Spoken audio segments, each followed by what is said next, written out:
ایرانی وزیر خارجہ عباس عراقچی کا کہنا ہے کہ وقت آ گیا ہے کہ امت مسلمہ اپنی طاقت پر بھروسہ کرے۔ ایکس پر جاری بیان میں عباس عراقچی نے کہا کہ ایران کی طاقتور فوج نے دنیا کی سب سے مہنگی فوجی طاقت کے مقابلے میں اپنی تیاری، صلاحیت اور قوت کا مظاہرہ کیا ہے۔ جب مسلمان متحد ہو جائیں تو وہ بیرونی عناصر کی جانب سے پیدا کیے گئے ہر چیلنج کا ڈٹ کر مقابلہ کر سکتے ہیں۔ انہوں نے مزید کہا کہ اب وقت آ گیا ہے کہ ہم صرف اپنی قوت پر بھروسہ کریں اور حقیقی بھائی چارے کو فروغ دیں۔ ایرانی وزیر خارجہ عباس عراقچی کا کہنا ہے کہ وقت آ گیا ہے کہ امت مسلمہ اپنی طاقت پر بھروسہ کرے۔ ایکس پر جاری بیان میں عباس عراقچی نے کہا کہ ایران کی طاقتور فوج نے دنیا کی سب سے مہنگی فوجی طاقت کے مقابلے میں اپنی تیاری، صلاحیت اور قوت کا مظاہرہ کیا ہے۔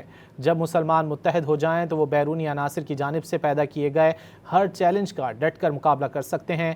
انہوں نے مزید کہا کہ اب وقت آ گیا ہے کہ ہم صرف اپنی قوت پر بھروسہ کریں اور حقیقی بھائی چارے کو فروغ دیں۔